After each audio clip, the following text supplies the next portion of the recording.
చెట్టంత మనిషిని నిట్ట నిలువున కుప్పకూల్చే మూర్ఛవ్యాధి మెదడులో పెను విస్ఫోటనంలా విరుచుకుపడుతుంది.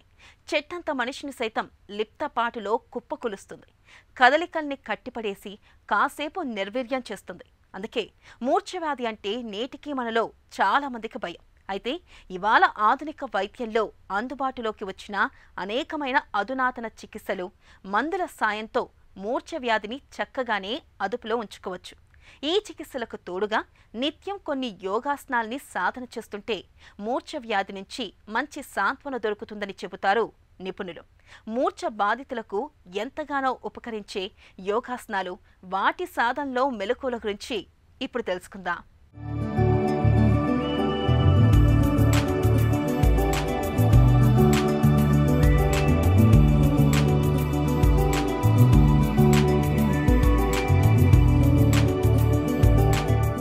ఈనాటి కార్యక్రమంలో ఫిట్స్కి సంబంధించినటువంటి కొన్ని ప్రత్యేకమైనటువంటి యోగాసనాలు, ముద్రలు ఏం చేయాలి అన్న దాని విషయంగా తెలుసుకోబోతున్నాం. మూర్ఛవ్యాధి ఇది ఒక స్పృహ కోల్పోయేటటువంటి వ్యాధి.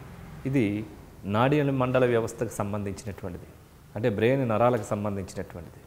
ఇది ఒక రకంగా దీర్ఘకాలమైనటువంటి వ్యాధిగా చెప్పవచ్చు.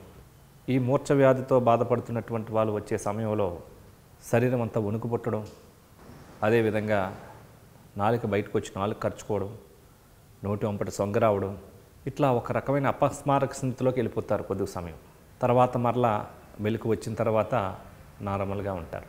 మరి ఇది చాలా ఇబ్బంది పెట్టేటటువంటి వ్యాధి, చాలా భయంకరమైనటువంటిది.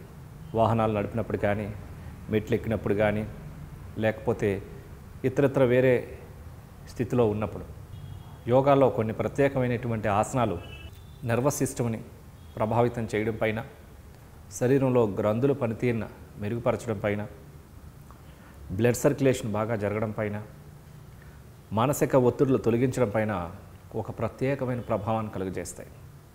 సో కాబట్టి కొన్ని ప్రత్యేకమైన ముద్రలు, ప్రాణాయామాలు, ఆసనాలు వీళ్ళకి చాలా బాగా ఉపయోగపడతాయి. సో అందులో భాగంగా ఇప్పుడు మనం తెలుసుకోబోతున్నాం వీరభద్రాసనం, వృక్షాసనం, ప్రాణముద్ర. వాటిని ఇప్పుడు ఏ విధంగా చేయాలో చేసి చూద్దాం. ముందుగా వీరభద్రాసనం చేస్తాం. ఈ వీరభద్రాసనం నిల్చునే స్థితి నుంచి చేస్తాం. పాదాలు రెండు జతలో ఉంటాయి. రెండు చేతులు శరీర పక్క భాగాలు తాకుతున్న విధంగా ఉంటాయి. ఈ పొజిషన్ నుంచి ఎడమ కాలును ఒక 1 feet డిస్టెన్స్ పక్కకు జరపాలి. కుడి కాలును ఒక 1 feet డిస్టెన్స్ పక్కకు జరపాలి. ఒక పాదాన్ని సైడ్ వైజ్ టర్న్ చేసి కాళ్ళను పూర్తిగా బెండ్ చేయాలి. ముందు లెగ్ని ఛాతీ స్ట్రైట్గా ఉంచుకోవాలి. ఈ స్థితిలో శ్వాసను తీసుకుంటూ హ్యాండ్స్ రెండు రేజ్ చేయాలి.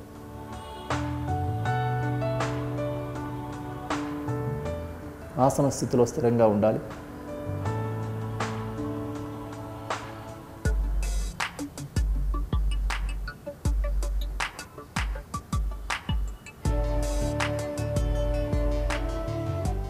ఇప్పుడు నిదానంగా రెండు చేతుల్ని యథాస్థితి తీసుకొని రావాలి. ఏ కాలు అయితే బెండ్ చేసామో ఆ కాలుని స్ట్రైట్గా ఉంచుకోవాలి. ఆ పాదాన్ని కూడా సమంగా తెచ్చుకోవాలి. ఇప్పుడు రెండో కాలుతో చేస్తాం. రెండో కాలు యొక్క పాదాన్ని ఎటు సైడ్ అయితే చేస్తున్నాం అటు సైడ్ టర్న్ చేసుకోవాలి. శరీరాన్ని అంతటినీ కూడా ఏ కాలు, రెండో కాలు ఏవైతే టర్న్ చేస్తామో అటువైపు ఉంచాలి. ఇప్పుడు రెండో కాలు యొక్క మోకాల్ని బెండ్ చేయాలి. రెండు చేతులు శ్వాసను తీసుకుంటూ నిదానంగా హ్యాండ్స్ రైజ్ చేయాలి. పూర్తిగా తలను పైకి చూస్తున్న విధంగా ఉంచుకోవాలి. వెన్నును కాస్త వెనక్కి బెండ్ చేసి ఉంచాలి. ఆసన స్థితిలో స్థిరంగా ఉండాలి.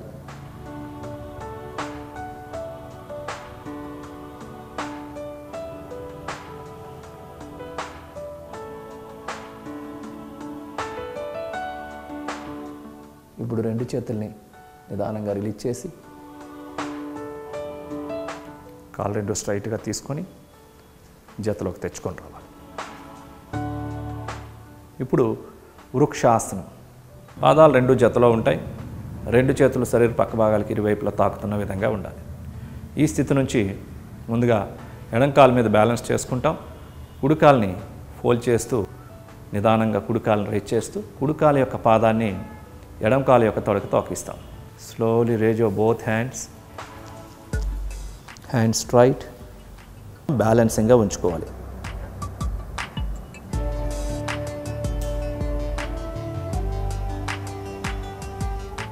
ఇప్పుడు రెండు హస్తాలని నిదానంగా క్రిందకి దించాలి. ఇప్పుడు కుడికాలని కూడా రిలీజ్ చేసి ఎడమ కాలు జతలోకి తీసుకొని రావాలి. ఇప్పుడు అదేవిధంగా శరీరం అంతటిని కూడా కుడికాల మీద బ్యాలెన్స్ చేసుకొని ఎడమ కాలను ఫోల్డ్ చేయాలి. ఎడమ కాలు యొక్క అరికాల్ని కుడికాలు యొక్క తొడకు తాకించాలి. ఇప్పుడు రెండు చేతుల్ని నిదానంగా పైకి లేపుతూ రెండు హస్తాలని తాకించి బ్యాలెన్సింగ్లో ఉండాలి.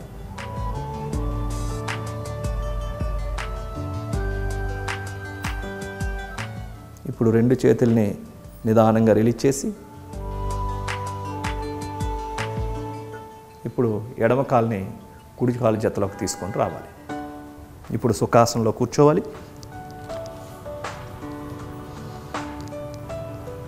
ప్రాణముద్ర. రెండు అరచేతులు ఆకాశం వైపు చూస్తున్న విధంగా ఉంటాయి. ఇప్పుడు బొటన వ్రేలుకి చిటికిన వ్రేలు, ఉంగరపు వేలు చివర్లు మాత్రమే తాకించాలి. చూపుడు వేలు, మధ్య వేలు స్ట్రైట్గా ఉంటాయి. ఎల్బోస్ రిలాక్స్గా ఉంటాయి. షోల్డర్స్ రిలాక్స్గా ఉంటాయి. వెన్ను నిటారుగా ఉండాలి. ఈ స్థితిలో కళ్ళు మూసుకొని పూరక, కుంభక, రేచక, శూన్యక నియమాలు, నిష్పత్తులను పాటిస్తూ ప్రాణాయామం చేయాలి.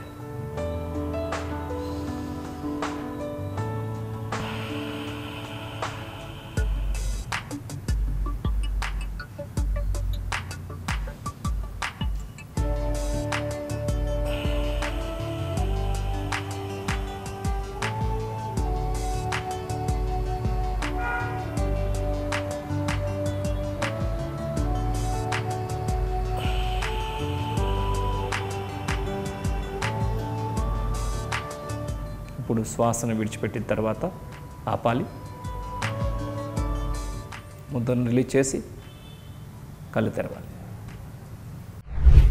చూసారు కదండి, ఈ వీరభద్రాసనాన్ని ప్రతిరోజు మార్నింగ్ ఒక 5 సార్లు, వృక్షాసనాన్ని ఒక్కొక్క కాళ్ళతో 5 సార్లు చొప్పున ప్రాక్టీస్ చేస్తూ ఈ ప్రాణముద్రను రోజుకి 15 నుంచి 20 నిమిషాలు సాధన చేస్తూ వీరు కనుక మెడిటేషన్ కార్యక్రమాలు, ఇందులో ఇంకా కొన్ని ప్రత్యేకమైనటువంటి మానసిక ఒత్తిడులు తగ్గించుకోవడానికి, బ్లడ్ సర్క్యులేషన్ బాగా బ్రెయిన్కి జరగడానికి సంబంధించినటువంటి ఇంకా కొన్ని ప్రత్యేకమైనటువంటి ముద్రలు, ప్రాణాయామాలు, ఆసనాలు ఇవన్నీ కూడా ఉంటాయి.